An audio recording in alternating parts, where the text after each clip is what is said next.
This audiobook guides you to the heart of your forbidden mind and shows how the thought expansion engine makes extraordinary cognition repeatable. You will learn compact rituals, feedback loops, and ethical checks, so your new thoughts alter probability without collateral harm. Keep listening if you are ready to become an apprentice of thought and a steward of its power. The thought expansion engine.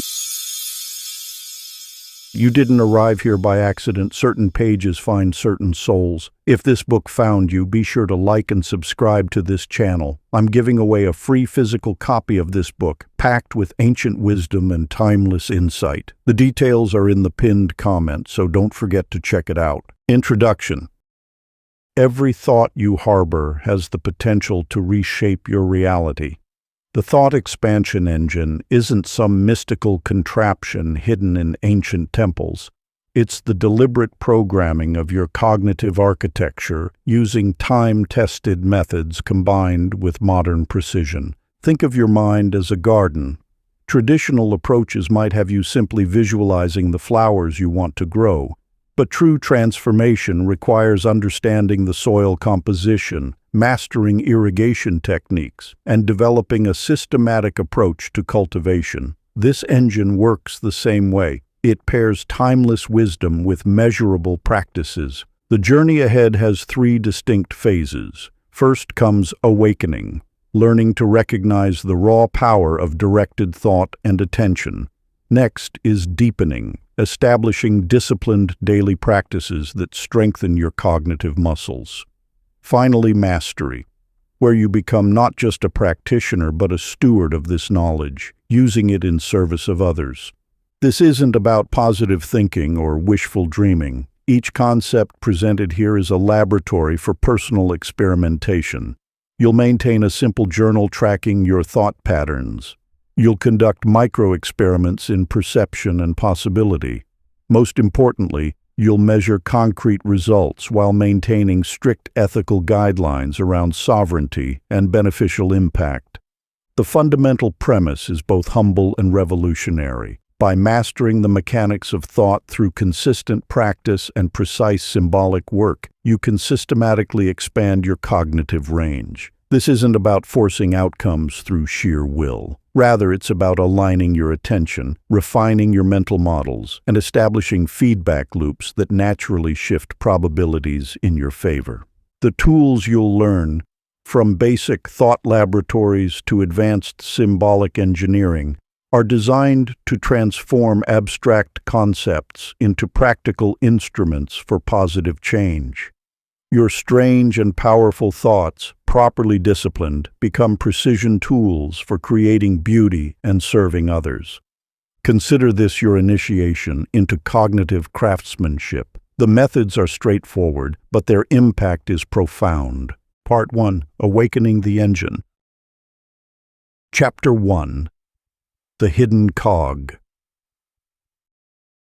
Evelyn sat at her workbench, golden afternoon light streaming through the dusty window of her small repair shop. Her weathered hands cradled an antique pocket watch, its brass case worn smooth by generations of touch. As she carefully opened the delicate timepiece, something caught her eye, a minuscule gear, slightly out of alignment, barely visible among the intricate clockwork. For 40 years she had fixed countless watches, but this tiny displacement made her pause. The watch still kept time, yet this subtle imperfection affected everything: the second-hand sweep, the winding tension, the very soul of the mechanism. With practiced precision, she adjusted the gear. The watch's rhythm transformed, each component now moving in perfect harmony. A simple shift of attention had revealed what others had missed for decades. Like Evelyn's discovery, the mind contains subtle mechanisms that shape our entire experience. These aren't mystical forces, but practical tools, cognitive gears that tick away beneath our awareness, directing our attention and coloring our perception. When we learn to spot these mental components, we gain access to the machinery of consciousness itself. Walter understood this intuitively. As the night janitor at Riverside Tower, he had developed an uncanny ability to anticipate the building's needs. He noticed how the lobby tiles showed wear patterns that predicted future cracks, how the ventilation system's hum changed slightly before maintenance was due, how the elevator's subtle vibrations spoke of its condition. While others saw a building, Walter perceived a living system of interconnected rhythms. One night, hearing a nearly imperceptible change in an air handler's tone, Walter reported it to maintenance. His attention to this small detail prevented a major system failure that would have disrupted hundreds of workers. His secret wasn't supernatural. It was sustained, practical attention to subtle signals. These stories illustrate a fundamental truth. Transformation begins with noticing. Just as Evelyn found the misaligned gear and Walter detected the building's whispers, you can learn to recognize the quiet mechanisms operating within your own consciousness. These aren't dramatic revelations, but subtle discoveries accessible through patient observation.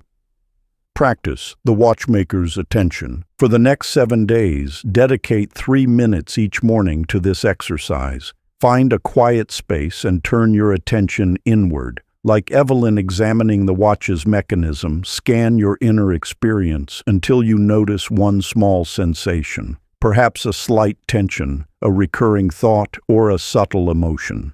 Name it precisely, as a watchmaker would identify a specific component. Hold your attention steadily on this sensation, observing its quality and movement. Don't try to change it, simply maintain clear, precise awareness. This practice attunes you to the engine's first whispers, revealing the delicate machinery of your own consciousness. Chapter 2: Thought as a Tool and a Key. Harold's Corner Diner had served the same reliable comfort food for 20 years, yet something was missing. Despite his dedication, the restaurant remained merely stable, never quite thriving. One morning, while rewriting the daily specials board, Harold paused. Instead of the usual "Today's Special Home-Style Meatloaf," he wrote, "Welcome home to your comfort food haven." The shift was subtle, yet profound. Within days, familiar faces began appearing more frequently. New customers arrived, recommended by friends. They didn't just eat, they lingered, shared stories, and returned consistently. One regular mentioned, "You know, Harold, this place really does feel like coming home." The simple phrase had unlocked something, not just in his customers' perception, but in the very atmosphere of the diner. Through this seemingly minor adjustment, Harold discovered that thoughts, when precisely crafted, function as keys that open specific doors in reality. His intentional phrase didn't just describe the diner. It created an experience that resonated with a deep human need. In a similar vein, Miriam faced a challenging 7th grade class. Despite her experience, the energy felt scattered, resistant. One morning she wrote in her planning notebook, "This room is a sanctuary of curiosity." She didn't announce it or post it anywhere. She simply held this thought as she taught. Within weeks, the classroom atmosphere transformed. Students who once slumped in their chairs began asking questions. Side conversations evolved from gossip to discussion of lesson topics. A subtle shift in her own mental framework had unlocked a different reality. These aren't stories of magical thinking, but of precise mental instrumentation. Like a locksmith crafting keys for specific locks, we can shape our thoughts into precise tools that open particular possibilities. The key lies not in positive thinking alone, but in crafting clear, specific intentions that resonate with deeper patterns of human experience. The practice: 7 days of intentional keys. For the next week, engage in this 2-part practice. Morning: craft one clear, specific intention sentence. Write it down. Make it precise, present tense, and actionable. For example, instead of "I want better relationships," write "I create space for meaningful conversations." Evening: record 3 small confirmations, subtle ways your intention manifested. These might be brief interactions, unexpected opportunities, or small shifts in perception that aligned with your morning intention. Keep your observations specific and grounded. Like Harold's menu phrase or Miriam's classroom intention, you're not forcing change. You're creating aligned openings for natural resonance to occur. Note each confirmation, however small. This builds a practical understanding of how your intentional keys interact with daily reality, developing a reliable instrument for conscious creation. Chapter 3: The Language Beyond Language. Clarence had sorted mail at the Central Post Office for 32 years, his fingers dancing across thousands of envelopes daily. Over time, he noticed something extraordinary. The handwriting on letters seemed to pulse with hidden meanings. Sharp, angular addresses often preceded complaints to City Hall. Flowing, curved scripts typically contained wedding invitations or good news. Through countless iterations, he developed an uncanny ability to sense the city's collective mood simply by reading the unspoken language in the morning's mail. One November morning, Clarence noticed an unusual pattern, a surge of gentle, hopeful handwriting across dozens of letters. That afternoon, the city unexpectedly won a major civic award. His colleagues were amazed, but Clarence understood. He had learned to read the subtle syntax of human experience, expressed through form rather than content. This hidden language surrounds us constantly. Our thoughts at their most powerful speak not in sentences but in images, rhythms, and symbols. These are the primitive building blocks of meaning, the raw materials from which our minds construct reality. When you learn to compose in this primal tongue, your intentions gain remarkable clarity and force. Consider Mabel's discovery at the Morning Brew Cafe. Each dawn, before customers arrived, she would hum a simple 3-note melody while setting up, something that felt like sunrise in musical form. She didn't tell her staff about this practice, yet within weeks, the entire cafe's rhythm had shifted. Customers lingered longer, conversations flowed more easily, and even the espresso machine seemed to steam in harmony with her morning tune. The melody became a nonverbal instruction to the day itself, more potent than any number of spoken directives could have been. It demonstrated how patterns, when chosen with intention, ripple outward to shape experience. Mabel had inadvertently discovered what ancient traditions have long known, that reality responds more readily to symbol than to statement. This is why traditional prayers often use repetition, why mantras work with sound patterns, why corporate logos distill meaning into simple shapes. These concentrated forms bypass our analytical minds and speak directly to the pattern recognition systems that govern much of our experience. The practice: 5 days of symbolic speech. Create your personal symbol or rhythmic phrase, something that captures the essence of your current intention. It might be a simple geometric shape you visualize, a short melody you hum, or a movement you repeat. The key is that it should feel meaningful to you while remaining elegantly simple. Twice daily for 3 minutes each session, focus completely on your chosen symbol. Morning and evening, give it your full attention. Don't analyze or explain it, simply hold it in your awareness. Note any subtle shifts in your inner state or external circumstances that seem to resonate with your symbolic practice. This is not mere repetition. It is attunement to the language that thought forms themselves understand and employ. Through this practice, you begin to speak directly to the pattern-making faculty of consciousness itself. Chapter 4: The Shadow of Doubt and Its Ghosts. Edith kept a small stone in her scrub's pocket during her emergency room shifts, not for luck or comfort, but as a silent sentinel. Whenever a critical decision loomed, whether to call the attending physician, how to prioritize multiple traumas, which symptoms might signal a rare condition, she would touch the stone. If it felt ice cold against her fingers, she knew her doubt was speaking. Over 15 years in the ER, this peculiar ritual had saved lives. The stone's chill had stopped her from dismissing subtle warning signs in seemingly routine cases. It had made her double-check medication doses that later proved incorrect. Her colleagues called it intuition, but Edith knew better. It was doubt transformed into data, an early warning system built from thousands of cases where that same cold sensation had preceded critical insights. Doubt isn't the enemy of certainty. It's the guardian of wisdom. Like a seasoned tracker reading subtle signs in the forest, your doubt carries vital intelligence about the terrain ahead. The key lies not in silencing this messenger, but in learning its language. Consider Walterine, who processed building permits at City Hall for 23 years.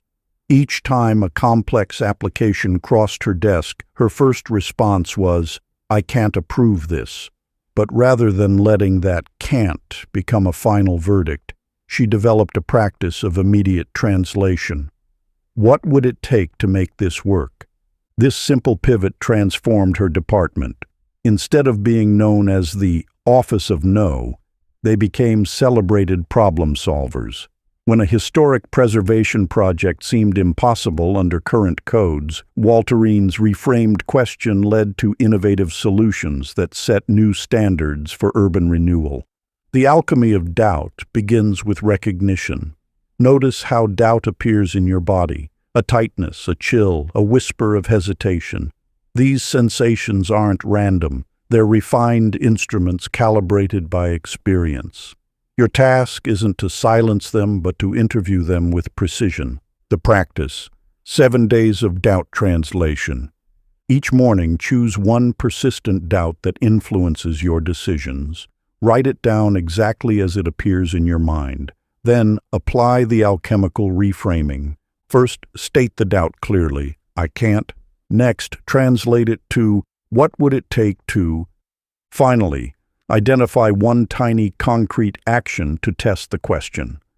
Document any shifts in your relationship with this doubt over the 7 days. Notice how the mere act of translation begins to dissolve paralysis into possibility. This isn't about forcing optimism. It's about extracting the wisdom hidden within your hesitation. Your doubt is neither friend nor foe. It's a sophisticated instrument waiting to be calibrated. Learn its language, honor its intelligence, and watch as what once seemed like an obstacle becomes a compass pointing toward deeper understanding. Chapter 5. The First Forbidden Thought. Irving sat at his desk, mechanically entering numbers into spreadsheet cells, as he had done for the past 12 years. Through his office window, he could see the old brick building across the street, the one with the Riverside Pottery Studio sign and its display of earthen vessels that caught the morning light. Each day he watched students and artists come and go, their hands clay-stained, their faces animated with creative energy.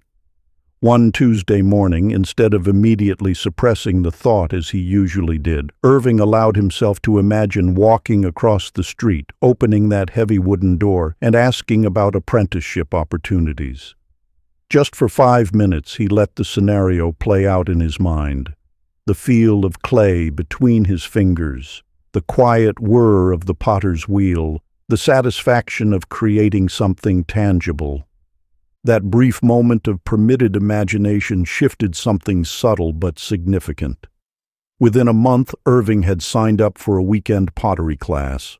Within 6 months, while keeping his accounting job, he had his own wheel at home. His forbidden thought, carefully tended, had grown into a sustainable reality that enriched rather than disrupted his life. The mind is like a garden where certain thoughts are marked as off-limits, not because they're wrong, but because they challenge our sense of safety. Yet these forbidden thoughts often carry seeds of growth when approached with mindful curiosity, rather than fear or reckless abandon. Consider Beatrice, who had worked the same checkout lane at Morton's grocery for 8 years. She began privately rehearsing a simple question during her drives home. Would there be an opportunity for me to transfer to the floral department? She didn't immediately act on it. Instead, she observed how the thought affected her breathing, her posture, her sense of possibility. After 2 weeks of this private rehearsal, Beatrice noticed she was standing straighter, making more eye contact, taking more care with the flower displays near her register. When a position in floral actually opened up, her manager approached her before she even asked, having noticed her growing interest and initiative. The practice, the mindful harbor of forbidden thoughts. For the next 2 weeks, select one modest thought that you typically don't allow yourself to entertain. Choose something that stretches but doesn't shatter your boundaries. A small professional pivot, a creative pursuit, a lifestyle adjustment. Each evening, set aside 5 minutes in a quiet space. Allow yourself to hold this thought, not as a demand for immediate action, but as a guest deserving of attention. Notice and record your physical responses. Tension, relaxation, energy shifts. Emotional weather, fear, excitement, resistance, curiosity. Any spontaneous insights or questions that arise. Small changes in your daily behavior or perspective. Keep this log for 14 days, treating it as a scientific observation rather than a commitment to action. Let the thought teach you about your own patterns of possibility and resistance. Chapter 6. Symbol Craft. Norman traced his finger along the small compass rose he'd painted inside his bike helmet. Not a traditional directional marker, but his own design, combining flowing lines that reminded him of wind currents with the sharp precision of arrow points. He'd added it 3 weeks ago, during a moment of frustration with his delivery routes through downtown's maze-like streets. The symbol started as an idle doodle, but something about its presence began affecting his daily choices. Where he once second-guessed each turn, he now found himself flowing through the city with an almost intuitive sense of timing. He'd arrive at buildings moments before clients emerged, catch green lights in perfect sequence, and discover shortcuts he'd overlooked for years. "It's like having a quiet navigator," he explained to a fellow messenger. "Not telling me where to go exactly, but helping me trust my instincts about the flow of traffic." The true power of mental symbols lies not in their complexity, but in their ability to compress meaning into simple, actionable forms. Like a well-designed traffic sign, they communicate instantly with the deeper parts of your mind that guide behavior and attention. Consider Hazel, who managed the reference desk at the city library. After years of feeling overwhelmed by constant interruptions, she created a small card with a simple wave pattern representing the natural ebb and flow of activity. She placed it where only she could see it, at the corner of her desk calendar. The symbol became an anchor point for her attention. When waves of patrons approached, instead of tensing up, her eyes would catch the flowing lines and remind her to move with the rhythm rather than resist it. Her colleagues noticed the change in her demeanor, though they couldn't identify its source. To create your own working symbol, follow these steps. First, identify a specific area where you seek more clarity or flow. Hold this intention in mind while allowing a simple image to emerge. It might be geometric, organic, or a combination of both. The key is that it feels personally meaningful while remaining visually straightforward. Next, invest your symbol with precise meaning through focused attention. Spend time with it in quiet moments, letting your mind form clear associations between its form and your intended shift in awareness or behavior. Finally, place your symbol in a location where you'll encounter it naturally throughout your day.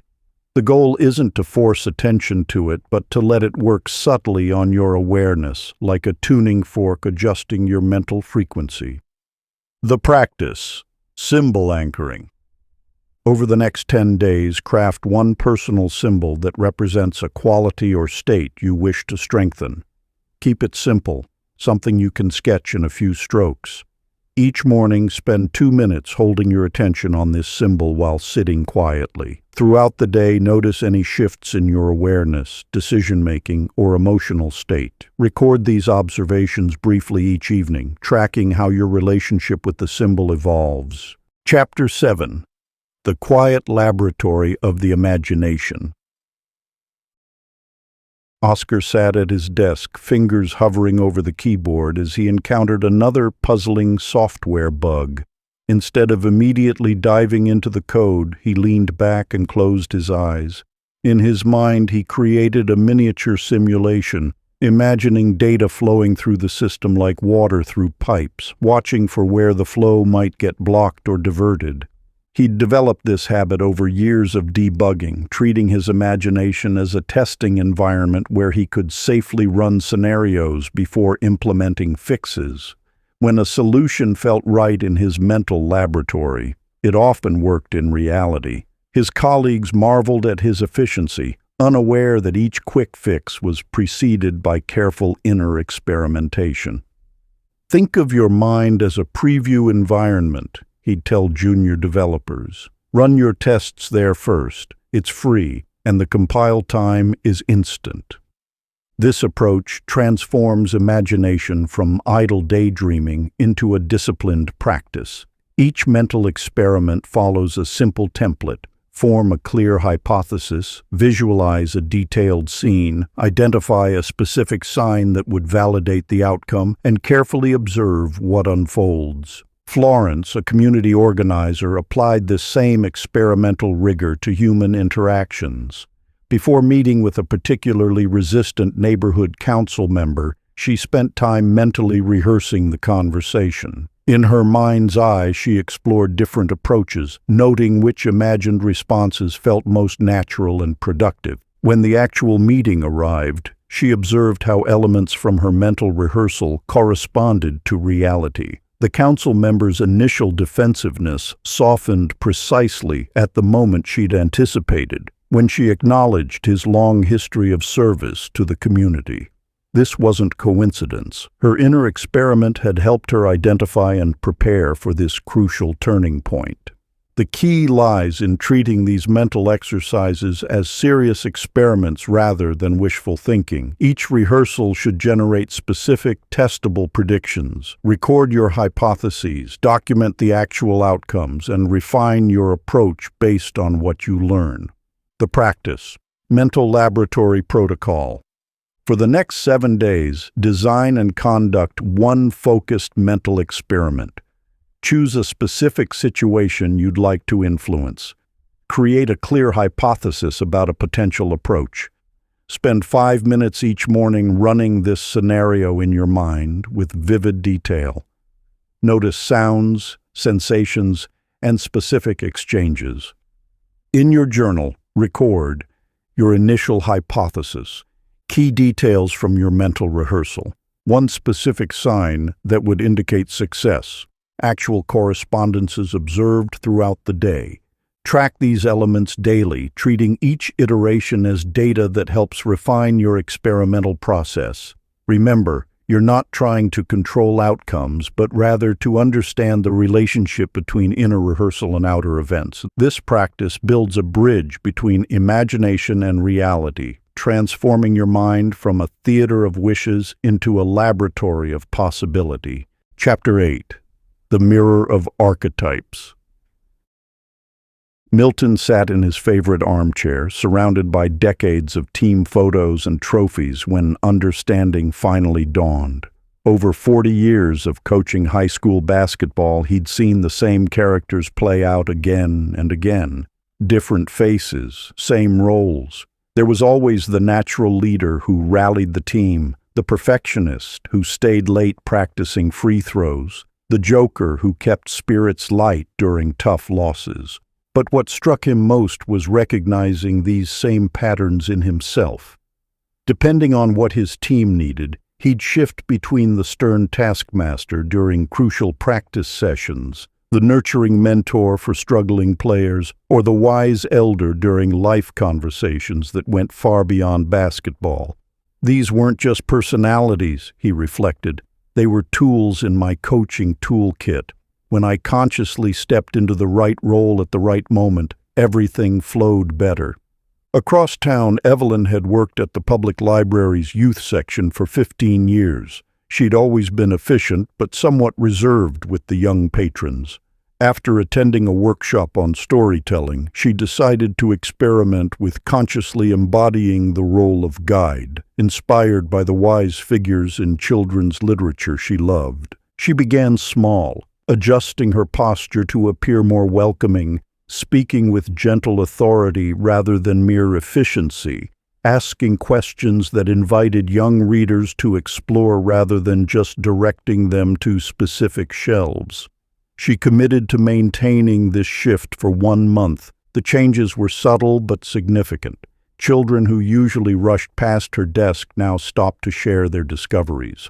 Parents commented on how their kids looked forward to library visits. Even her colleagues noticed a shift in the overall atmosphere of the youth section. "I didn't fundamentally change who I was," Evelyn later explained to a fellow librarian.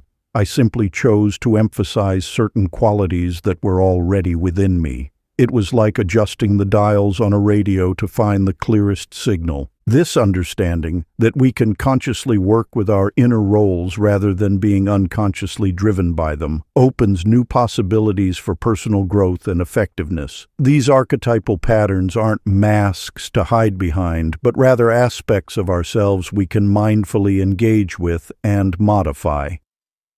The practice. For the next 7 days, begin by identifying 3 recurring roles you play in your life. Perhaps you're the peacemaker in family conflicts, the achiever at work, and the caregiver with friends. Choose one role you'd like to either amplify or soften. Select one small, specific habit that embodies this shift: a change in posture, a new morning ritual, or a different way of responding to typical situations.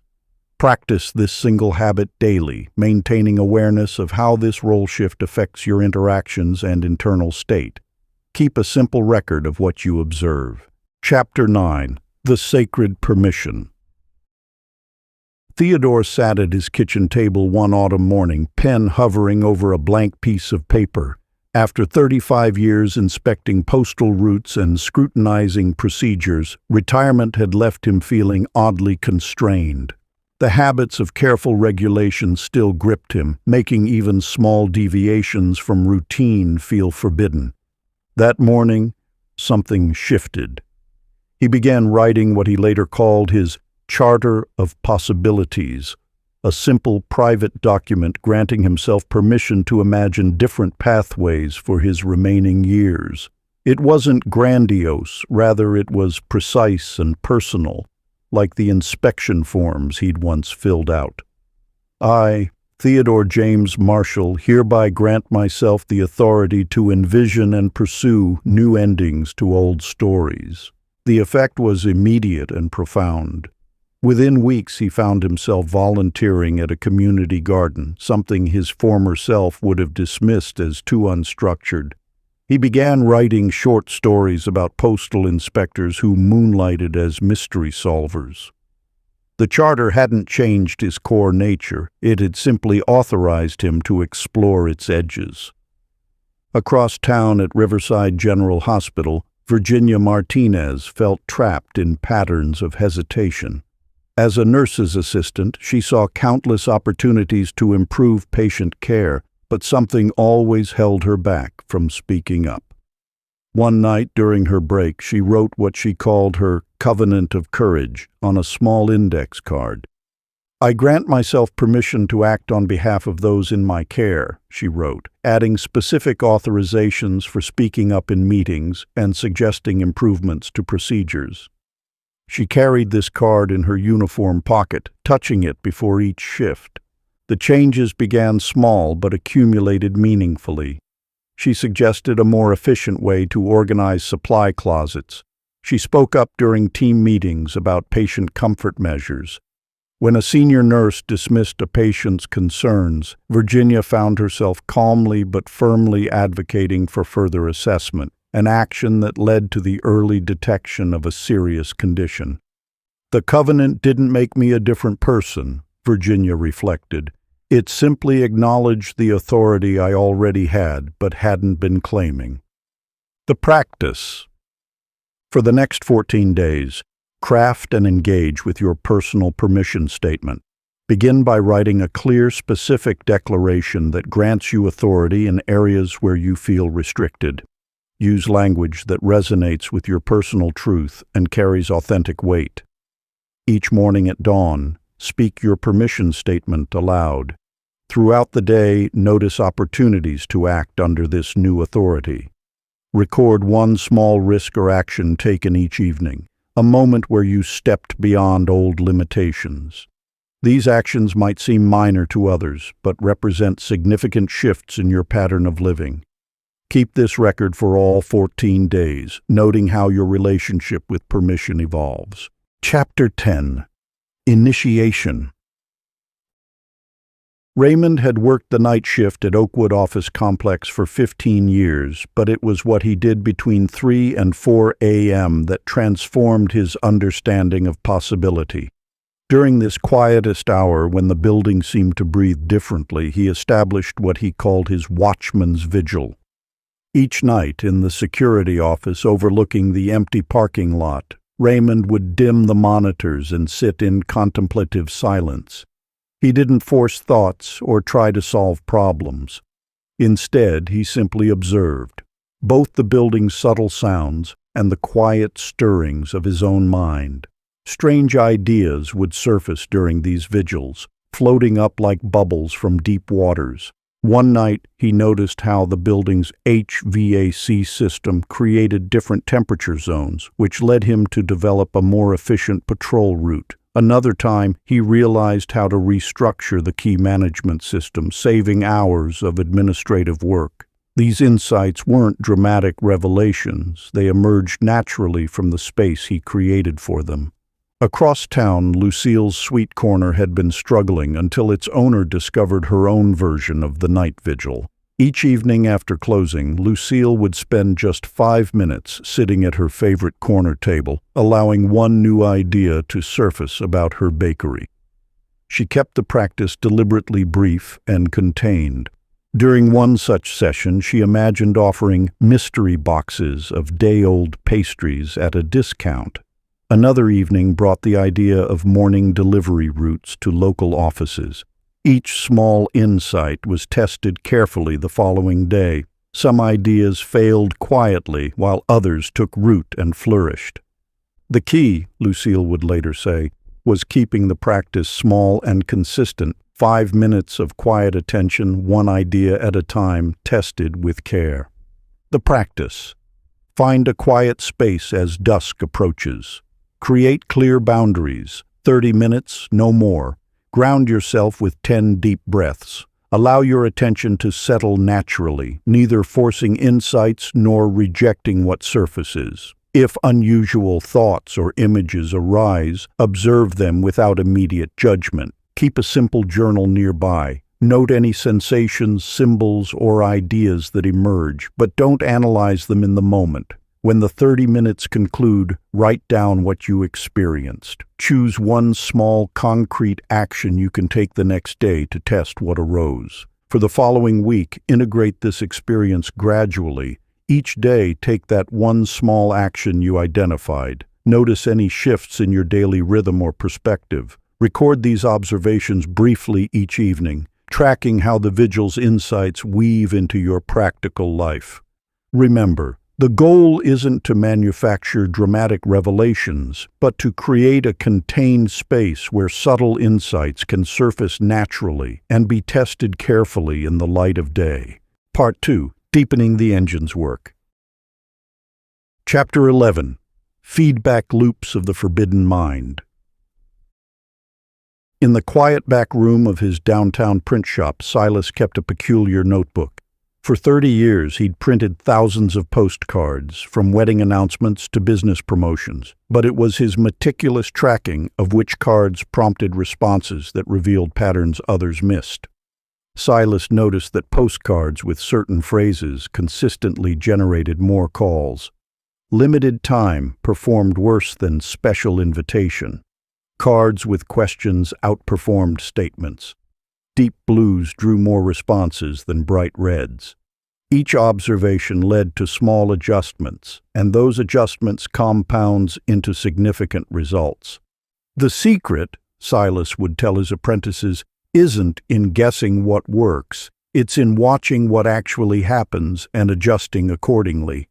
Over time, his clients' response rates doubled, then tripled, not through revolutionary changes, but through patient observation and refinement.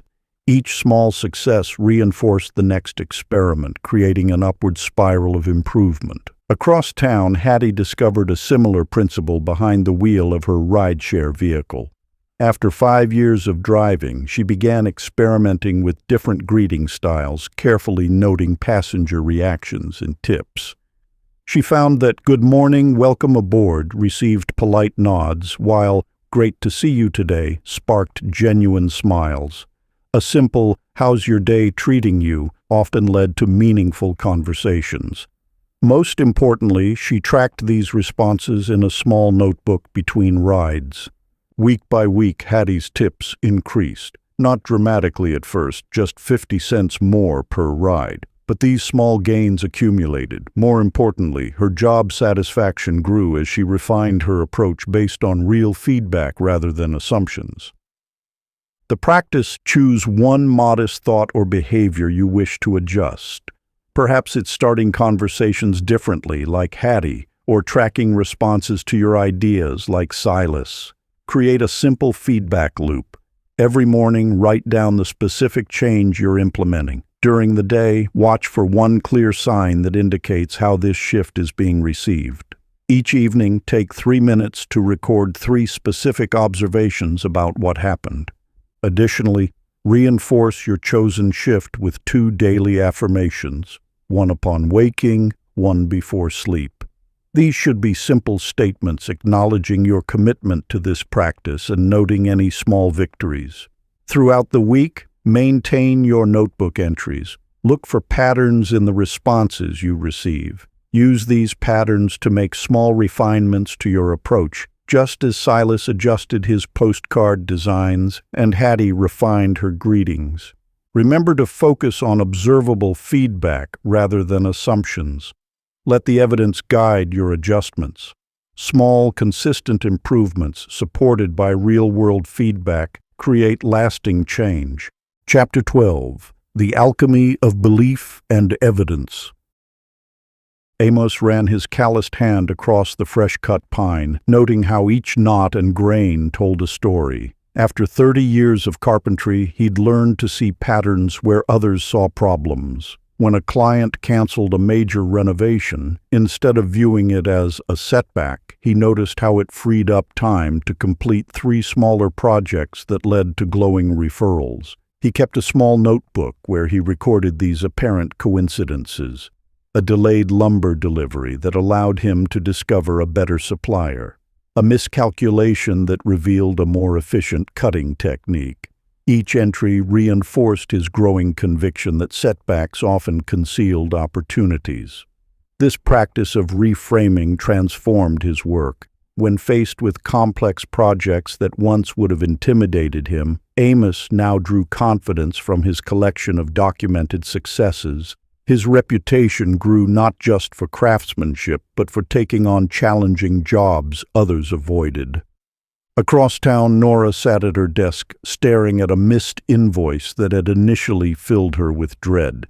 As a bookkeeper for a busy medical practice, such oversights usually meant hours of reconciliation. But something shifted in her perspective that day. Instead of berating herself, she studied the sequence of events that led to the oversight. The missed invoice occurred during their busiest hour, revealing a vulnerability in her workflow. She adjusted her schedule, processing invoices during quieter periods. This single reframe catalyzed a transformation. Each month, Nora documented small improvements in her system, treating errors not as failures, but as feedback. Her accuracy rate improved steadily, and more importantly, her confidence in handling complex accounts grew stronger. The core insight these stories reveal is that evidence for our capabilities exists abundantly in daily life. We need only learn to recognize and collect it. Every experience, even apparent failures, contains data that can strengthen our confidence when properly interpreted. The practice.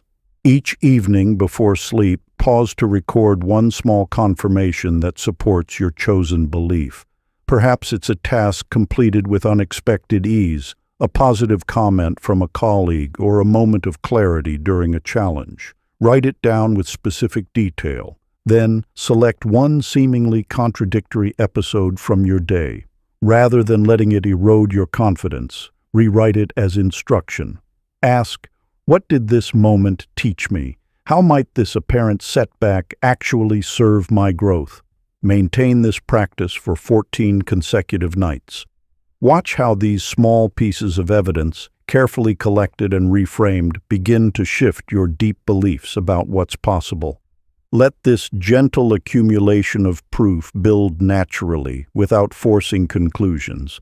Trust that each small confirmation, each reframed challenge, contributes to a foundation of genuine confidence. Chapter 13.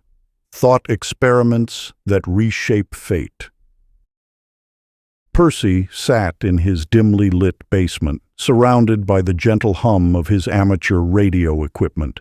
Each evening he conducted what he called his signal experiments, small, methodical adjustments to his transmission patterns. He noticed that slight changes in timing, tone, and pacing yielded distinctly different responses from fellow operators across the airwaves. One particular evening, Percy decided to test a theory.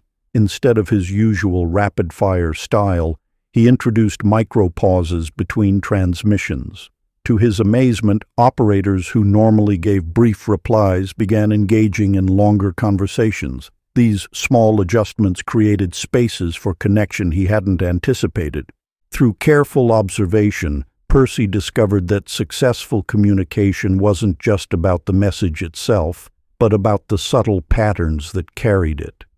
He kept detailed logs of which approaches yielded the warmest responses, treating each transmission as a small laboratory for human connection. Across town, Mabeline stood in her flower shop, clutching her phone. She needed to make amends with a long-term client after a wedding arrangement miscommunication. Instead of diving straight into the call, she spent 10 minutes mentally rehearsing the conversation. In her mind, she visualized the client's possible reactions and practiced responding with calm understanding. When she finally made the call, something remarkable happened. The conversation flowed naturally, following many of the pathways she had mentally mapped. Her prepared responses came easily, and the client's tension dissolved as Mabeline navigated the discussion with practiced grace. What could have been a difficult confrontation transformed into a strengthened relationship. These stories illuminate a fundamental truth. Thought experiments, when structured properly, serve as reliable probes into possibility. Like Percy's signal adjustments or Mabeline's conversation rehearsal, each mental trial creates a template for real-world change. The practice: for the next 7 days, conduct one focused thought experiment each morning. Begin by stating a clear aim, perhaps improving a specific interaction or solving a particular challenge. Create a vivid mental scene, rich with sensory detail. Identify one small, observable sign that would indicate success. In your journal, record the experiment's parameters, your intended outcome, the scene you visualized, and the tiny sign you're watching for. Throughout the day, remain alert for correspondence between your morning rehearsal and actual events. Each evening, document any connections or results you notice, no matter how subtle. This protocol isn't about forcing outcomes, but about gently shifting probability fields through focused attention and expectation. Like Percy's radio signals or Mabeline's reconciliation, your thought experiments become precise instruments for testing and refining your impact on reality. Chapter 14. The Economy of Attention. Franklin's route began at 4 a.m. sharp each morning. his newspaper delivery van threading through quiet suburban streets.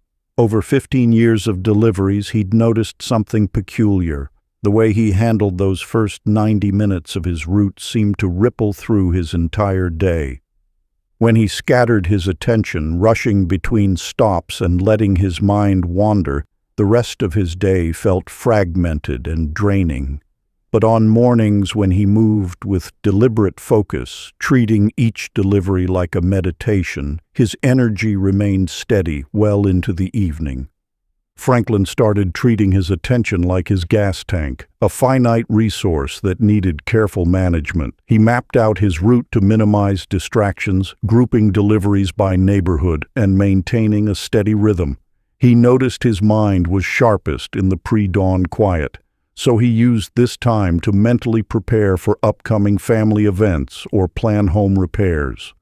Across town, Ida faced similar revelations at the Morning Light Cafe. For months, she'd spent her opening hour jumping between tasks, helping with prep work, answering emails, and handling last-minute schedule changes. The cafe ran, but there was always an undercurrent of chaos. One week, Ida made a radical change.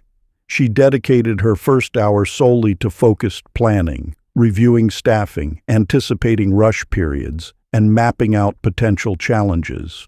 At first, her staff was skeptical about her seeming absence from the morning bustle, but within days the difference was striking. With clear plans in place, the staff moved with greater confidence. Prep work flowed smoothly, rush hours felt manageable, and even unexpected problems were handled with less stress. By protecting that single hour for strategic thinking, Ida had transformed the cafe's entire daily rhythm. The practice for the next 3 days: conduct a detailed attention audit of your first 90 minutes after waking. Track where your mental energy flows, noting both productive focuses and leak points, those moments where attention scatters without purpose. Be specific about times, durations, and activities. After completing the audit, identify one significant reallocation opportunity. This might mean protecting your peak mental hours for important work, eliminating morning distractions, or dedicating specific time blocks to strategic thinking. Test your chosen reallocation for 7 consecutive days. Each evening, record observable differences in your productivity, energy levels, and overall daily flow. Pay special attention to how this morning adjustment influences your entire day's pattern.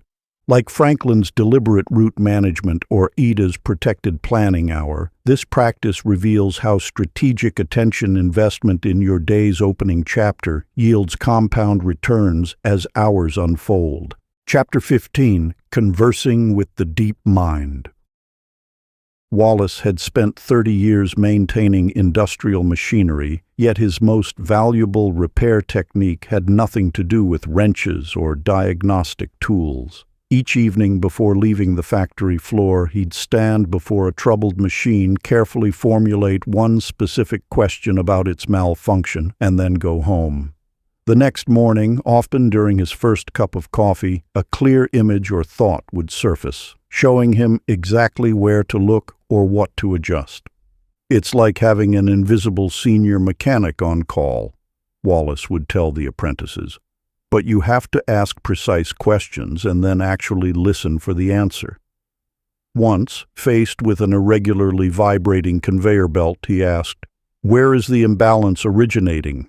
The next morning, while tying his boots, he felt a distinct urge to check the third roller from the left, where he found a barely visible crack that would have soon caused a major breakdown. The same quiet dialogue served Agnes during her hospice volunteer work. Each evening before visiting a new patient, she would sit in her garden and ask one careful question about how she could best serve them. The answers came subtly, sometimes as a fleeting image, other times as a physical sensation or remembered phrase. One evening, she asked about supporting a withdrawn patient named Robert. The next morning, while watering her plants, she suddenly recalled her grandfather's old fishing stories. Following this prompt, she mentioned fishing to Robert during her visit. His eyes lit up. He'd been an avid fisherman all his life.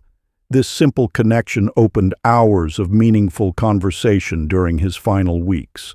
The deep mind speaks its own language, one of symbols, sensations, and quiet nudges.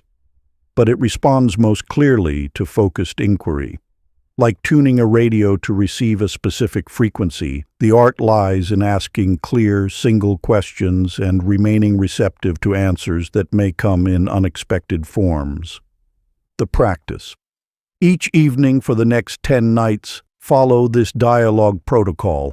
Find a quiet moment before sleep. Write down one specific question about a current challenge or decision. Make it precise and actionable. Not, what should I do with my life, but rather, what small step would help me move forward with my project tomorrow?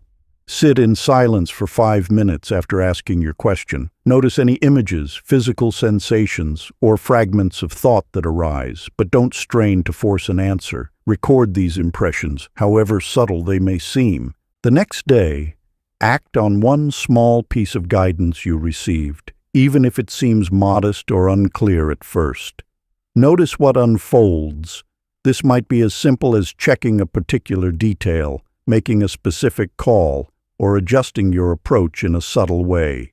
Like Wallace with his machines or Agnes with her patients, you'll begin recognizing the unique way your deeper wisdom communicates. The key is consistent practice, asking, listening, and taking small actions based on what you receive. Chapter 16. The Ethics of Forbidden Thought. Bertrand sat in his law office late one evening, studying the psychology books that had opened his eyes to the deeper mechanics of human persuasion. After 20 years of practicing law in a small town where everyone knew everyone, he had discovered techniques that could practically guarantee a favorable verdict: subtle linguistic patterns, strategic pauses, and carefully crafted emotional appeals that bypassed rational thought. His next case involved defending a wealthy developer against elderly homeowners facing eviction. With these new tools, he could ensure victory. The jury would never know they were being subtly manipulated. As he rehearsed his opening statement, Bertrand noticed his reflection in the window distorted by raindrops. Something about that warped image made him pause. He thought of Mrs. Henderson, one of the homeowners, who had baked cookies for his children when they were young. The power to reshape others' thoughts without their knowledge or consent felt heavy in his hands. That night, Bertrand chose a different path. He would present his case honestly, letting truth rather than manipulation guide the outcome. This same choice faced Lillian Carter when she became PTA chair at Roosevelt Elementary. After attending a workshop on influence tactics, she realized she could easily manipulate parents' emotions to push through her agenda for school reforms. Instead of using these methods covertly, she did something unexpected. She shared what she had learned with the entire PTA. "I could use these techniques to convince you," she explained at a meeting, "but I believe we'll build something stronger through honest dialogue."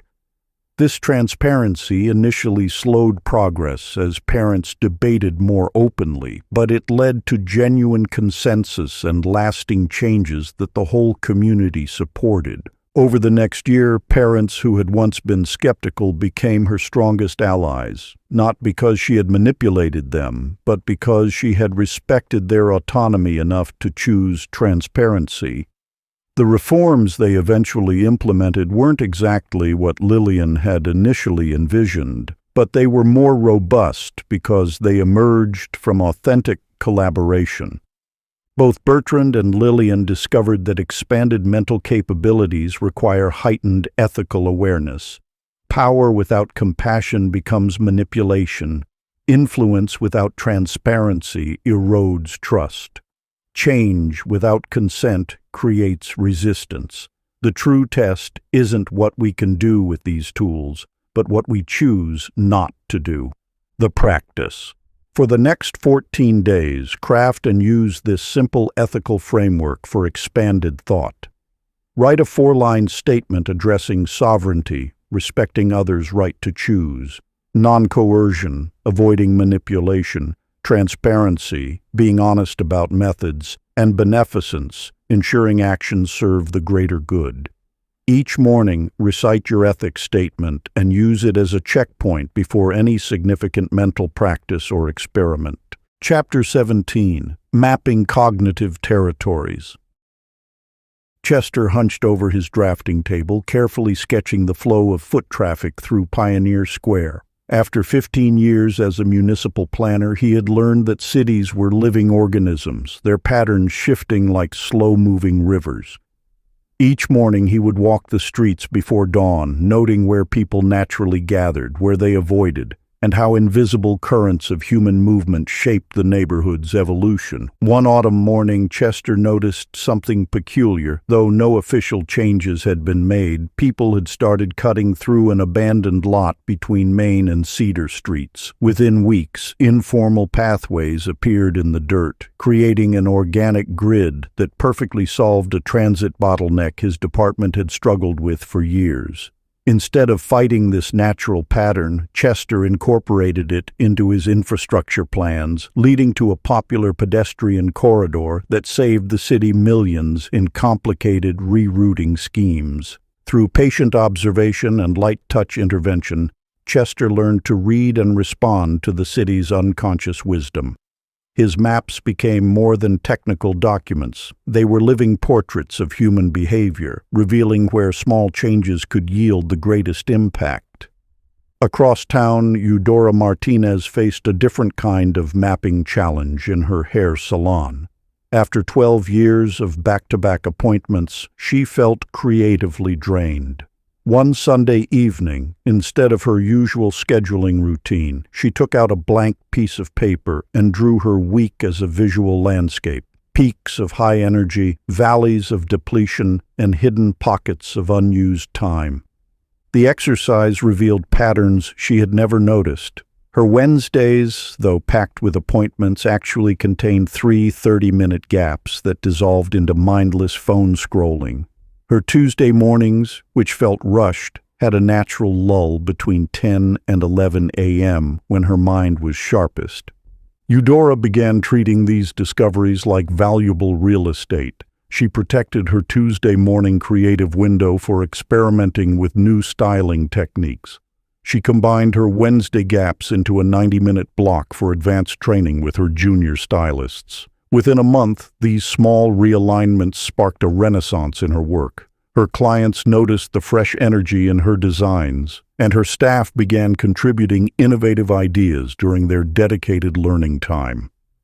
The practice for the next 7 days create a personal cognitive map divided into 3 zones: beliefs, what you hold true; habits, what you do automatically; and imagination, what you dream possible. Choose one point of friction where these zones intersect, then design one tiny daily action to shift its pattern. Perhaps you'll find, like Chester and Eudora, that small adjustments in the right places can transform entire landscapes of possibility. Document any ripple effects you observe from this focused intervention. Each morning, spend 5 minutes reviewing your map, implement your chosen micro-action, and note any shifts in the targeted zone.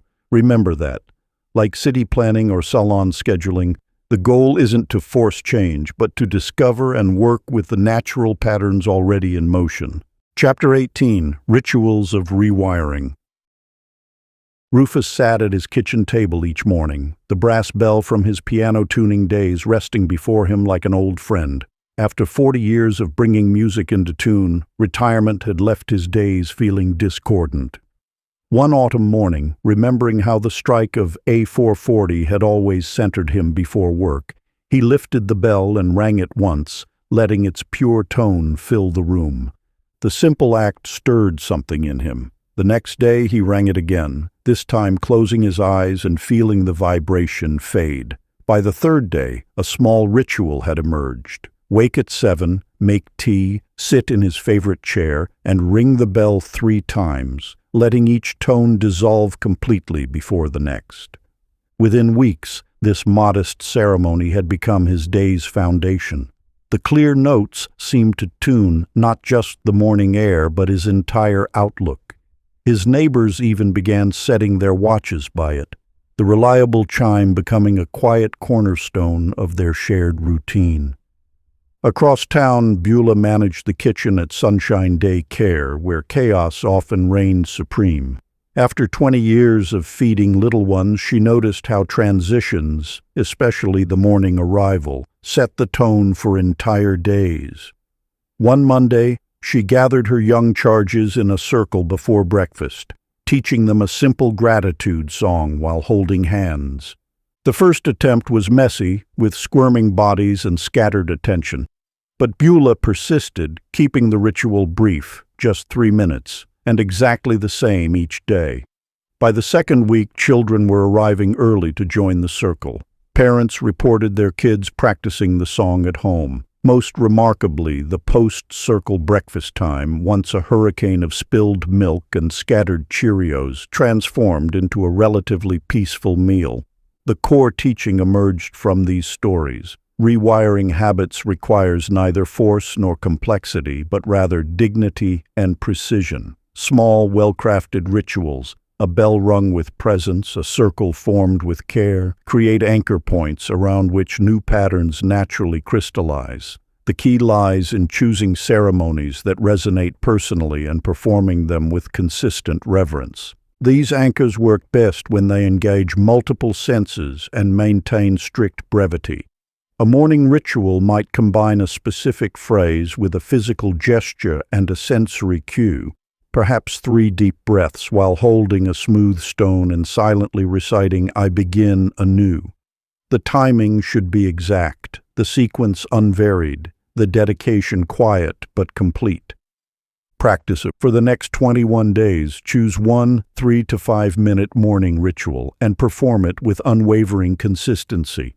Select something that combines physical, verbal, and sensory elements.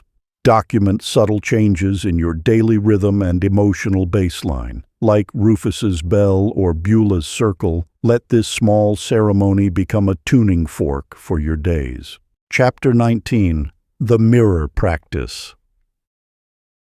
Every morning before opening his barber shop, Otis stood before the wall of mirrors and spoke to his reflection. For 30 years, he had greeted himself with the same tired phrase, "Another day, another dollar." But one unremarkable Tuesday, he tried something different. "I am the master craftsman of this shop," he declared, watching his shoulders straighten involuntarily. The words felt foreign at first, yet something in his posture shifted. He noticed his chin lift slightly, his chest expand. When his first client arrived, Otis found himself moving with a more deliberate grace, each snip of his scissors more precise. By week's end, clients were commenting on his enhanced focus, though he had changed nothing but that morning's sentence. Across town at Cornerstone Books, Hester struggled with the morning rush of customers. Each day she repeated her familiar internal mantra, "Just get through it." The phrase had become a weight, pulling her shoulders down and tightening her jaw. Then she remembered a book she had shelved about self-talk and decided to experiment. The next morning, before unlocking the store's doors, she looked at herself in the break-room mirror. "I create order and inspiration in this space," she said clearly, watching her reflection. Her hands relaxed at her sides. When the morning rush began, she found herself moving differently, more fluid, more purposeful. Books seemed to find their proper places more easily.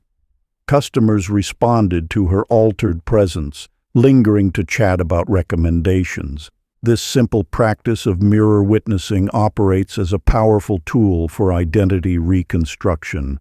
The method works through 3 key elements: clear present tense declaration, mindful observation of bodily response, and consistent repetition.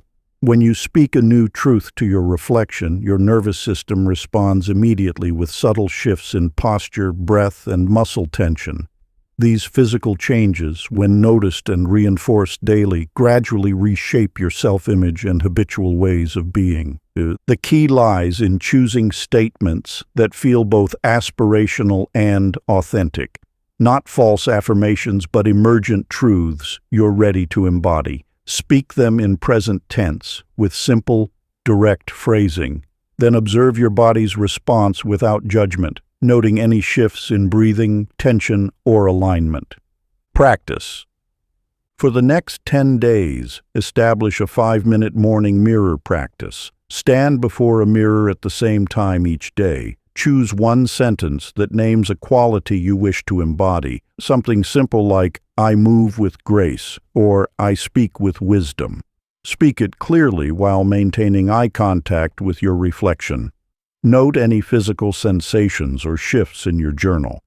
Let the practice be gentle and consistent, allowing your nervous system to gradually adopt this new self-image. Chapter 20. The Threshold of Strange Fruit. Every morning, Virgil knelt in his small backyard garden, tending to the soil with quiet dedication. For months, he had followed the same patient rhythm, watering, weeding, watching. Some neighbors questioned his persistence, seeing only bare earth where he claimed a garden would grow. But Virgil continued his daily practice, trusting the invisible work happening beneath the surface. Then one dewy morning he spotted it, a tiny green shoot pushing through the dark soil. Within days, more tender stems emerged, each one a testament to his steady care. Instead of rushing to announce his success, Virgil maintained his measured approach, understanding that these first signs required even more careful attention than the preparations had. The core truth about manifestation lies in this delicate moment of first emergence. Like tender shoots, early results require protection and precise support. Many abandon their practices here, either through premature celebration or by forcing growth too quickly. The key is to treat these initial signs as feedback mechanisms rather than final achievements. Across town, Mamie had been experimenting with new recipes in her home kitchen. When her Caribbean-spiced soup received enthusiastic responses at a church potluck, she resisted the urge to immediately launch a catering business. Instead, she began selling small batches at the weekend market, carefully noting which variations sold best and how to scale production without compromising quality. Each week she added one new offering, building slowly on proven success. Her patient approach allowed her to develop reliable systems and a loyal customer base. Within a year, she had a thriving market stall, but more importantly, she had developed the operational wisdom to sustain it. These early manifestations serve as delicate feedback loops, showing us where our attention and energy find fertile ground. The key is to honor them with continued careful tending rather than rushing toward expansion. Test small variations, document what works, and build gradually on proven foundations. Practice for the next 14 days. Maintain a harvest log to track and support your emerging results. Each evening, record one small sign of progress, no matter how subtle. Note your emotional and physical response to this sign. Then choose one gentle action for the next day that will support further growth. This might be as simple as spending 5 extra minutes in practice or sharing your experience with one trusted friend. The goal is to develop a sustainable relationship with manifestation rather than chase dramatic breakthroughs.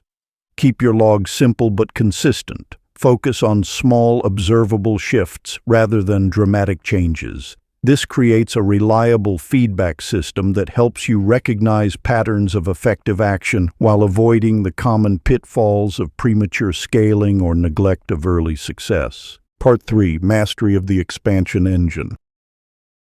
Chapter 21. Thought Networks and Collective Fields. Every morning before dawn, Everett walked his route, checking the streetlights in the old district. After 20 years on the job, he knew each lamp's quirks and patterns. One particularly dark stretch of Pine Street had always troubled him. The shadows seemed to pool there, making pedestrians hurry past with hunched shoulders. When he finally repaired the failing lamp at the corner, Everett noticed something remarkable. People began lingering at the cafe tables beneath the steady glow. Children stopped to play hopscotch on the sidewalk. The entire flow of the neighborhood shifted, all from a single point of illumination. This principle of gentle influence extends beyond physical light into the realm of thought and intention. Just as a well-placed lamp creates a sphere of safety and possibility, clear intentions introduced mindfully into social spaces can shift the tone of collective experience. The key lies not in forcing change, but in offering small adjustments that others can freely choose to engage with or pass by. Across town at the Riverside Community Center, Josephine observed similar ripples from a modest change. She began each morning by softly chanting, "Peace begins here," while opening the building. She didn't announce this practice or ask others to join. She simply maintained it with quiet consistency. Within weeks, she noticed members arriving earlier, speaking more softly, helping to straighten chairs without being asked. The shift wasn't dramatic or forced. Like Everett's repaired streetlight, Josephine's morning ritual created a subtle field of invitation that others could naturally attune to. Some began arriving early to sit quietly before their activities. Others started greeting each other more warmly. The entire atmosphere of the center grew more intentional and connected, flowing from one person's dedicated practice. This demonstrates how cognitive offerings work, not through persuasion or demand, but through consistent, ethical seeding of possibility. By holding a clear intention and allowing it to manifest through natural interaction, we create spaces where new patterns can emerge organically. Practice. For the next 7 days, choose one benevolent phrase or symbol to hold in your morning meditation. It might be something simple like, "Each interaction brings grace," or a symbol of open-hearted connection. Then, without forcing or explaining, allow this intention to inform one social interaction each day. Simply notice how the quality of your attention influences the exchange. Keep brief notes on any shifts you observe in response patterns, energy, or outcomes. Remember that you're not trying to change others, but rather creating small fields of possibility through your own aligned presence. Chapter 22. Advanced Thought Sculpting. Roland sat at his workbench each morning, running weathered hands over the smooth oak surface he'd crafted decades ago. At 72, his days of building furniture had passed, but he'd discovered a new kind of craftsmanship. Every dawn he performed what he called his morning assembly, a carefully constructed sequence that began with 3 deep breaths while holding his old brass level, continued with visualizing a sturdy foundation rising beneath his feet, and concluded with speaking the words, "Building today with care and grace." The results surprised him. Where his weeks had once blurred together in retirement, they now took on distinct shape and purpose. His neighbors noticed, too, commenting on his steadier gait, his more focused presence in conversations, his thoughtful contributions at community meetings. Roland hadn't just created a ritual, he'd engineered a precise cognitive tool that worked as reliably as any of his old carpentry implements. Just as a well-built piece of furniture requires multiple joints and supports working in harmony, complex thought forms gain power through intentional layering. By combining clear intention with resonant images and anchoring actions, we create mental structures that can reshape our daily experience with remarkable precision. Across town, Winifred discovered this principle while building her freelance organizing business. Client calls had always left her drained until she developed what she called her clarity compass.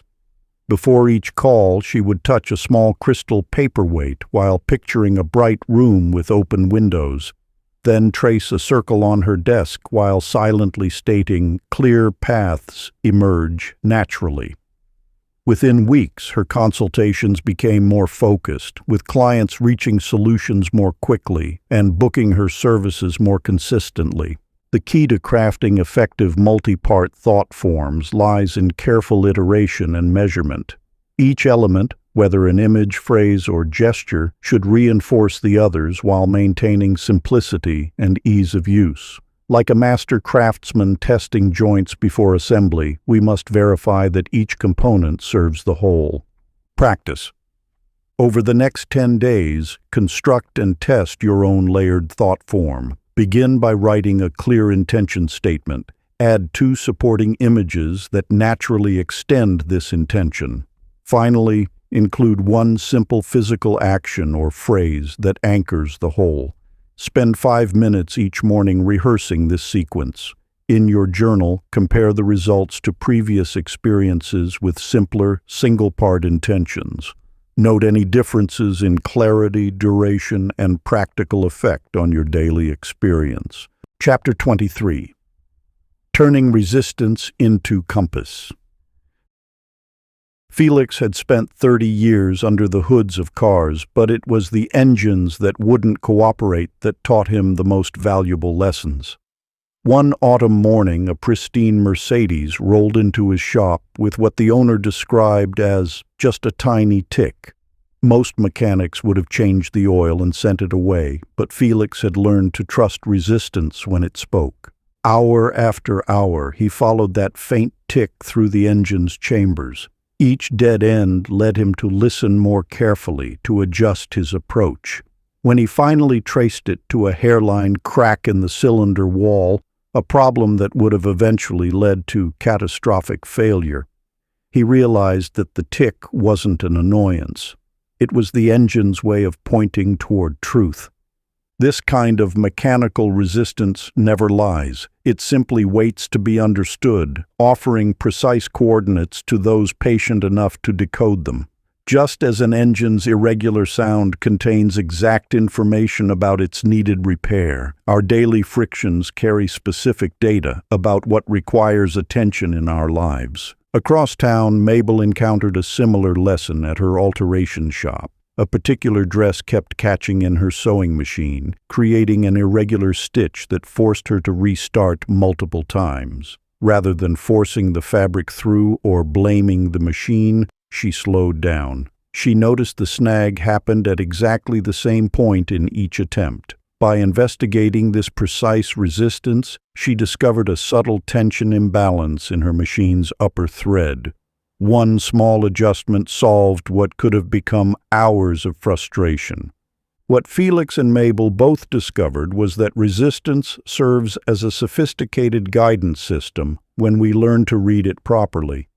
Each point of friction contains 3 crucial pieces of information: its exact location, its specific message, and the small experiment it invites us to try. The process of decoding resistance begins with precise location. Where exactly does the friction occur? What precedes it? What follows it? Next, we interpret its signal by asking what specific adjustment it might be requesting. Finally, we design one small test to verify our reading. Practice for the next 2 weeks. Treat each evening as a resistance consultation. Choose one friction point from your day and explore it with 3 focused questions. Document the friction, your answers, and the micro-action you select. The next day, implement your chosen action and note any shifts. Continue this cycle for 14 days, treating each resistance as a compass pointing toward needed adjustments. Chapter 24. The Engine in Relationship. At the Sunrise Diner, Haroldine noticed how the morning rush always felt slightly off-kilter despite her and her partner Tom's best efforts. They worked hard but seemed to operate in parallel universes, each following their own rhythm without truly connecting. One morning, instead of diving straight into prep work, Haroldine suggested they spend 5 minutes synchronizing their intentions for the day. They began meeting in the quiet kitchen at 5:55 a.m. before the clattering of pots and sizzle of grills filled the air. Together, They would take 3 deep breaths and share their focus for the day ahead. "Today we serve with joy," they might say in unison, or "we move as one team." This small ritual created an invisible bridge between their efforts. Within weeks, the diner's energy transformed. Orders flowed smoother, tables turned faster, and customers commented on the harmonious atmosphere. What changed wasn't their skills or the menu. It was their aligned attention creating a shared field of intention. Across town, Joseph faced a similar challenge with his postal route partner Marcus. Their independent approaches to sorting and delivering mail led to occasional mix-ups and doubled efforts. Frustrated by recurring mistakes, Joseph proposed a brief morning check-in. Each day at 7:30 a.m., they would pause for 5 minutes to review their route strategy and share any potential challenges. This simple practice of synchronized attention reduced their missed deliveries by half. More importantly, it created a subtle telepathy between them. They began anticipating each other's needs and adjusting their rhythms naturally. The power of shared mental space lies not in complicated protocols, but in small, consistent moments of connection. When 2 people align their attention, even briefly, they create a field of mutual support and enhanced possibility. This doesn't require long meditation sessions or elaborate rituals, just the willingness to pause, connect, and hold a common intention. The practice is simple but profound. Choose one person and one 5-minute window each day. Agree on a basic form of connection. It might be synchronized breathing, repeating a shared phrase, or holding the same mental image. The key is consistency and genuine presence, not perfection. You will see how these brief alignments begin to influence your shared environment, creating subtle improvements in communication, timing, and mutual understanding. The effect compounds over time, building an invisible architecture of support around your common goals. Practice. Select one person to join you in a daily 5-minute practice. Choose a consistent time and a simple form of connection, synchronized breathing, shared phrase, or imagined scene.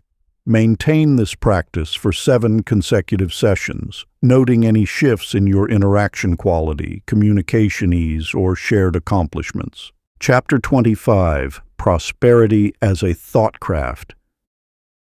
Bernard's Corner Grocery had always been a place of careful counting, tracking every can, weighing each apple, noting every penny in the register. But after 20 years of watching his margins stay razor-thin despite his diligence, he began to notice something peculiar about his most successful competitors. They didn't just stock shelves, they cultivated relationships. One morning, instead of his usual inventory count, Bernard started a different kind of ledger. He listed every interaction, every conversation, every small exchange that crossed his threshold. When Mrs. Martinez mentioned her son's farm, Bernard asked about their produce. When Mr. Chen talked about his brother's import business, Bernard inquired about specialty items. Within months, his store transformed from a place of scarcity to a hub of abundance. New suppliers emerged from these conversations. Fresh local produce arrived from farms he hadn't known existed. Specialty items appeared through family connections he'd never thought to explore. His shelves grew more diverse, yet his inventory costs decreased as direct relationships replaced middlemen. Bernard discovered that abundance wasn't about having more, it was about seeing more in what was already there. Across town, Lottie sat at her sewing machine, surrounded by scraps of fabric and mounting bills. For years, she'd focused solely on full garment orders, watching her income ebb and flow unpredictably. One day, she began a simple practice, noting every small source of value in her work. She listed the buttons she could cover, the hems she could repair, the lessons she could offer. Each morning, Lottie wrote down one potential income source, no matter how modest. She posted signs offering button services, started teaching basic sewing classes on weekends, and sold her fabric scraps to quilters. None of these additions seemed significant alone, but together they created a steady stream that supplemented her larger projects. The core truth emerged: prosperity follows attention. When you shift from counting what's missing to cultivating what's present, new pathways of provision naturally appear. This isn't magical thinking. It's practical attention to the full spectrum of possibility. The provision ledger becomes your tool for this shift. Each morning, you acknowledge one resource already present in your life: skills, relationships, materials, or opportunities. You then take one small action to develop that resource further. Each evening, you record any new openings or possibilities that emerged, no matter how subtle. This practice isn't about manifesting instant wealth. It's about rewiring your attention from scarcity to stewardship, from lack to cultivation. Over time, this shift in perception creates new neural pathways that recognize and develop abundant possibilities in every situation. Practice. Keep a 10-day provision ledger. Note one resource each morning. Take one intentional provisioning action and record small openings each evening. Chapter 26. Healing Thought Patterns. Clara stood at her familiar corner each morning, helping children cross safely to school. For 30 years, she'd carried a story within her, of being 8 years old, frozen in fear as older kids mocked her hesitation at a busy intersection. That moment had branded her as the scared one, a label she'd worn like an invisible badge. But something shifted the day she noticed young Timothy, a first grader who showed the same hesitation she once had. Instead of seeing weakness, she recognized wisdom, a child's natural instinct for safety. Each morning, she began telling herself a different version of her childhood story. In this version, her younger self wasn't fearful but thoughtful, not frozen but observant. The core truth emerged. Our stories reshape us long after they occur, but we can reshape them too. Through gentle, patient reframing, old wounds transform into sources of wisdom and connection. This isn't about denying pain or forcing false positivity. It's about reclaiming agency in our own narrative. Across town, Sylvan sat in his small fishing boat, now docked permanently at the marina. For decades, he'd carried the weight of a failed rescue attempt, a fellow fisherman lost in rough waters. Each morning, he would touch his weather-worn compass and speak 3 simple words: "I did enough." At first, the phrase felt hollow, almost sacrilegious. But day by day, the sharp edges of that memory began to soften. He didn't try to forget or diminish the loss. Instead, he allowed his daily ritual to slowly rewrite how he carried it. The story shifted from one of failure to one of human limitation and profound respect for the sea's power. The compass, once a reminder of what went wrong, became a symbol of navigation through grief. The process of reclaiming our stories requires patience and gentle persistence. Begin with naming the story that shapes you, not to judge it, but to acknowledge its presence. Honor the way it has protected or guided you, even if through limitation. Then, with care and compassion, begin to retell it with your current wisdom. Watch for signs of integration, decreased physical tension when the story arises, new perspectives emerging naturally, the ability to share your experience with others. Move at a pace that feels sustainable, knowing that lasting change often comes through small, consistent shifts rather than dramatic revelations. Practice. Write one recurrent negative story in 3 sentences, compose a 3-line reclaimed version, and repeat the reclaimed narrative aloud each morning for 14 days while noting felt shifts. Chapter 27. The Thought-Body Symphony. Solomon had been the church organist for over 2 decades, his fingers dancing across the keys each Sunday with practiced precision. Yet something felt mechanical in his playing, as if a vital spark was missing. One morning, while adjusting the ancient wooden bench before practice, he noticed his shoulders were habitually hunched forward. On impulse, he drew them back slightly and lifted his chest. The difference was immediate and profound. As his fingers touched the keys, the notes seemed to flow with new vitality. The simple shift in posture had somehow connected him more deeply to the instrument, allowing the music to emerge with greater resonance and feeling.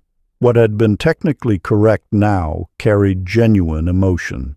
The body speaks its own language of alignment, one that profoundly influences how we think and create. When we tune this physical instrument with careful attention, our thoughts flow with greater clarity and impact. Small adjustments in how we carry ourselves can fundamentally alter our mental state and capabilities. The process begins with breath, conscious, measured breathing that centers and grounds. Next comes posture, finding the natural alignment that allows energy to flow without strain. Finally, micro-movements, tiny adjustments that maintain this tuning throughout the day. These elements work together to create a state of embodied presence that supports and amplifies the engine's work. At the Central Post Office, Etta had sorted mail for 15 years, her hands moving in the same patterns day after day. Lately, she'd noticed increasing fatigue and mistakes creeping into her work. During a brief break, she observed her habitual stance, weight shifted to one hip, neck craned forward.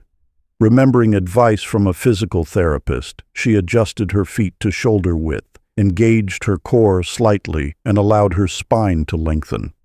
The difference surprised her.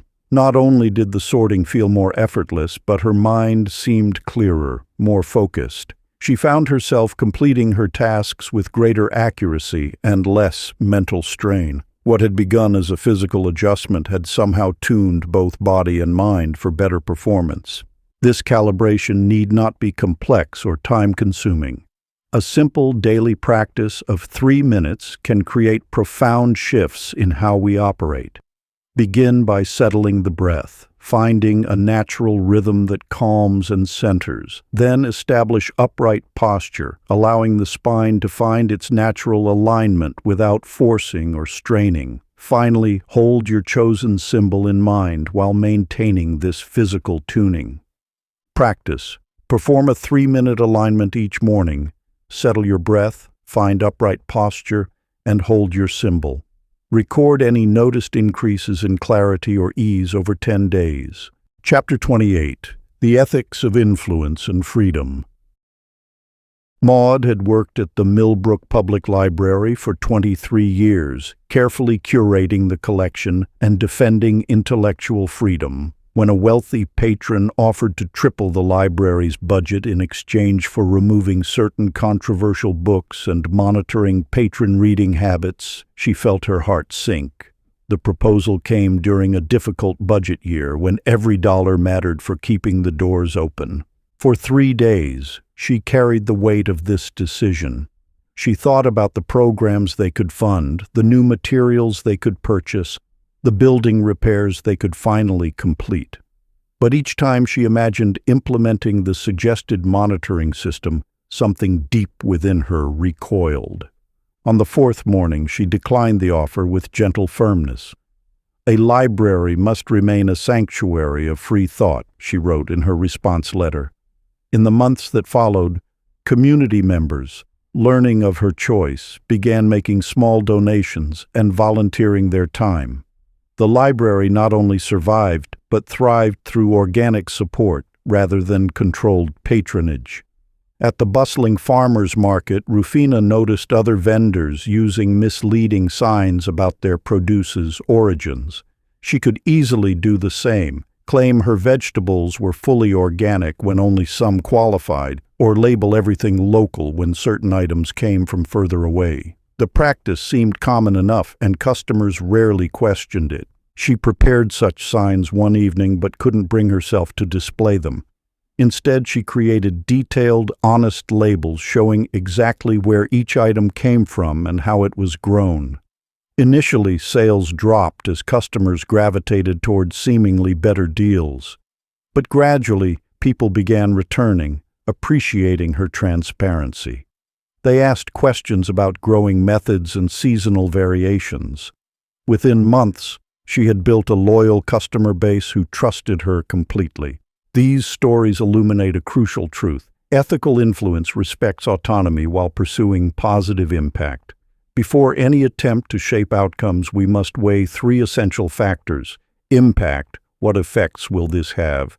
Consent, are others free to choose? And dignity, does this honor everyone's autonomy? A simple decision rule emerges. If an action requires hiding information, manipulating choices, or diminishing another's freedom, pause and seek a different path. True influence grows from transparency, respect, and trust. Practice. Create a 3-breath pause plus 1 ethical question to use before attempting to influence another person. During the pause, ask yourself, does this action preserve both their freedom and dignity? Record the outcomes of your choices for 2 weeks, noting how often the pause led you to choose differently than you might have without it. Chapter 29. Sustaining the Expanded Self. Leroy had tended the North Point Lighthouse for 27 years, through storms and clear skies alike. Each morning and evening he climbed the 108 steps to check the lamp, clean the lens, and ensure the automated systems were functioning. He kept detailed logs of weather patterns, ship passages, and maintenance needs in a worn leather notebook. Some questioned why he maintained such rigorous routines when modern technology could handle most tasks. But Leroy understood that consistency, not convenience, kept the light burning bright.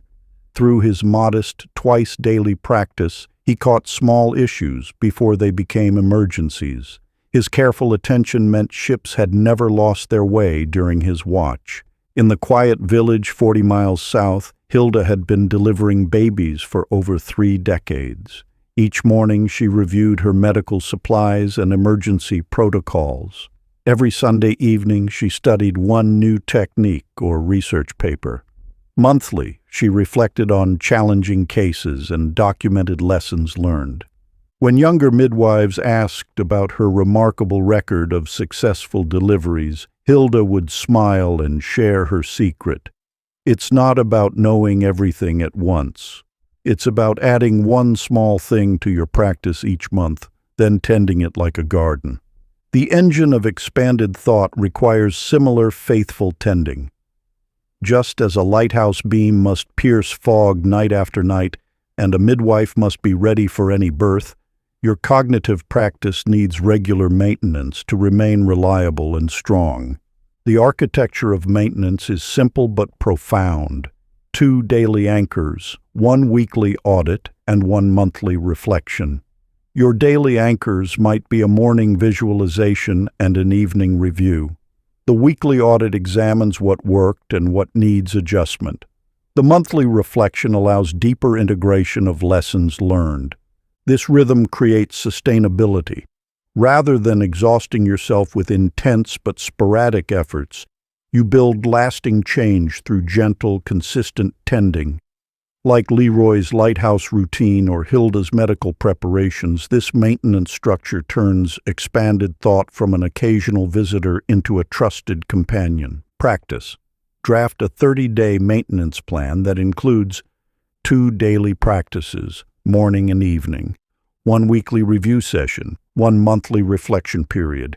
Begin this plan tomorrow morning and maintain a log of both your adherence and the benefits you observe throughout the month. Note how consistent tending creates cumulative effects that sporadic effort cannot match. Chapter 30. The Engine as Service. Agnes sat on her front porch each Tuesday afternoon, a small folding table before her with well-worn books spread across its surface. What began as a simple offering, helping neighborhood children with reading, had transformed into something far more profound. She noticed how one child's improved confidence sparked changes in their entire family. Parents began stopping by to share stories of homework victories, and soon adults, too, were asking for help with job applications and letters. The retired teacher kept her practice humble, just 2 hours once a week.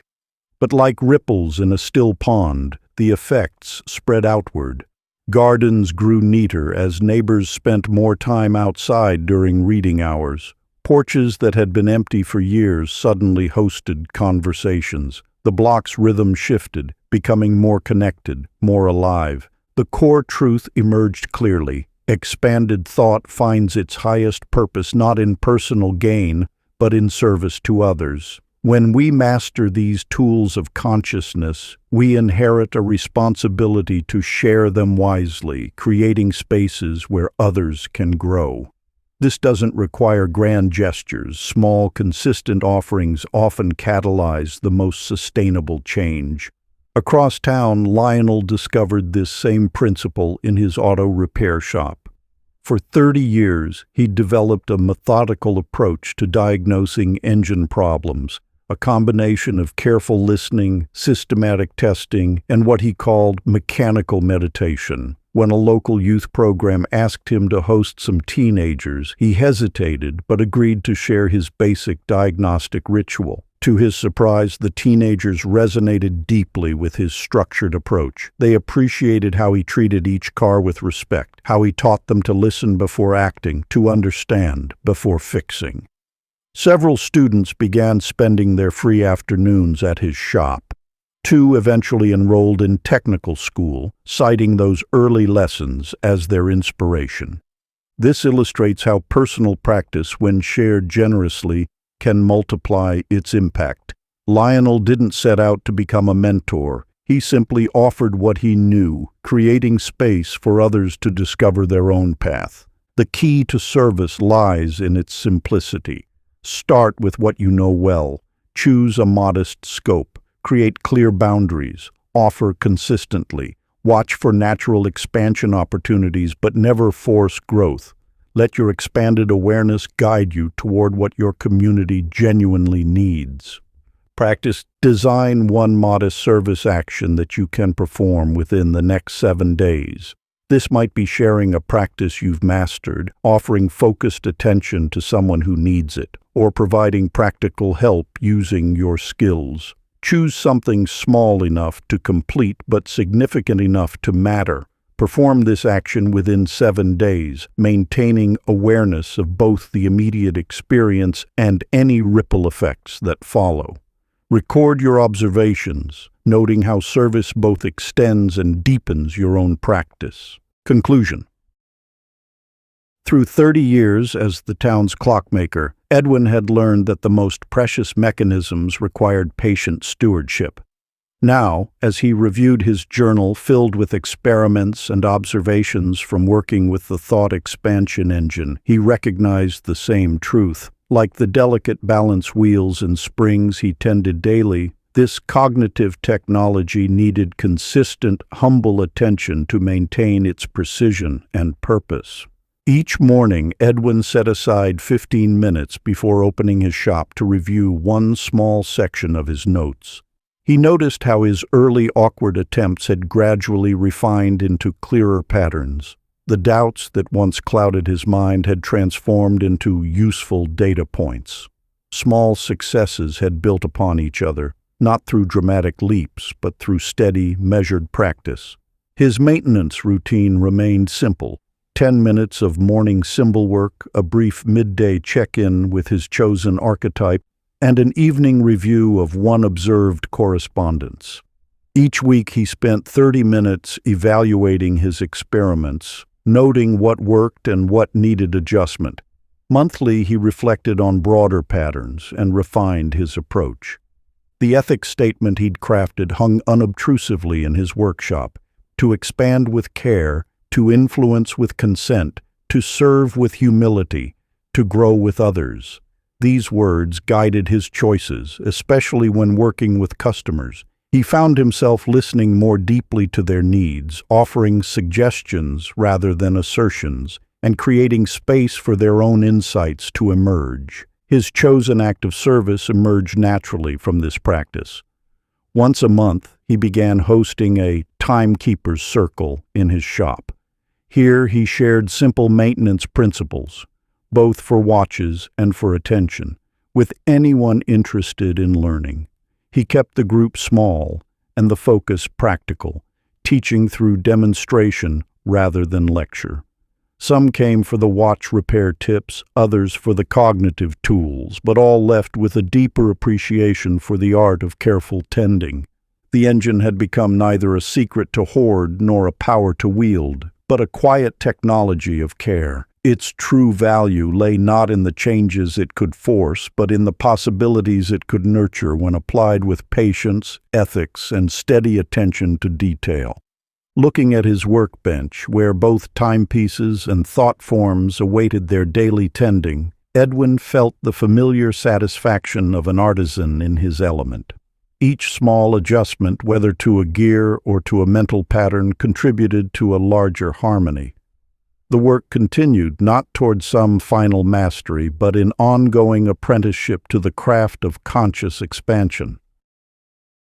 If you enjoyed this exclusive audiobook, I handpicked this next book which will change your life.